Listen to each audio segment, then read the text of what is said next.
The Nigerian government has embarked on a process that will hand over its power sector to the ingenuity and drive of the private sector.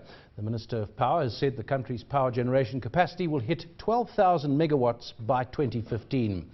ABN's Umu Ibrahim caught up with the newly appointed Nigerian Minister of Power, Chinedu Nebo, for a deeper look at this transformation plan. It all means that the government has taken the bull by the horn.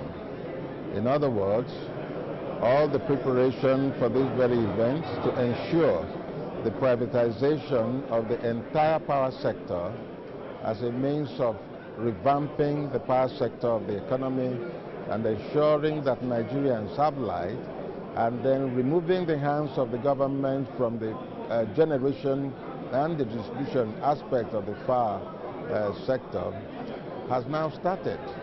So this very day is very symbolic that the signing of these agreements now indicate that the ball has been set rolling in that regard. Now we understand that the ball has been set rolling, but what should we expect next? Well, we expect that after the signing of this by the preferred bidders, they will come up with a 25% of what they had bidded, and then we'll give some time off for them to come up with the remaining 75%. Once that is done, then the companies will be duly and legally handed over to these preferred bidders. Now, what capacity of power generation should we expect the country's, power sector to hit after the signing of this agreement? We really are working very hard. We are expecting that in the next 2 years, we should be able to really generate, and we have the potential for doing that, at least 12,000 megawatts. We are shooting for much more than that, but potentially we have all it takes to ensure that by next year we have that capacity.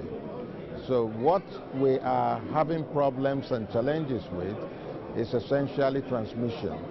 And that is the area that government is now going to pump in a lot of energy and a lot of resources to ensure that the power that's generated eventually is transmitted and then distributed to the people. Now, what modalities have been put in place by the government to ensure that the successful companies deliver on their promises and meet the expectations of the Nigerian citizens? It's part of the terms of the agreement. They must deliver. The government didn't just decide to do this as a ball game or something for entertainment. They must deliver. And part of the mechanism is that their profitability depends on their capacity to deliver. So, once things get into the hands of the private sector, they are profit-driven. And because they are profit-driven, I believe that they will do very well. Otherwise, they may be facing some sanctions from the government. Developing nations like Ghana are exploring all the sources for power generation. What plans do you have for alternative power in Nigeria? Would you explore nuclear energy as an alternative? Well, Nigeria is thinking about a very good power mix.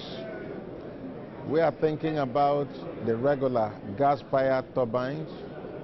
We are thinking about hydropower. We already have some hydropowered plants, but some of the major ones coming on board include Zungeru, that will give us nearly 800 megawatts, and Mambila, that will give us 3,050 megawatts of power. That alone is almost 75%, or call it 70% of what we now are generating. So when Mambila comes on board, it will be really a significant improvement. We're also thinking of renewable energy. We are looking at wind power. We are looking at solar energy, and we are expecting that when things all set up, we are going to have much of it will still be gas-fired turbines, then the hydros, but about 4 to 6% will be from renewable energy.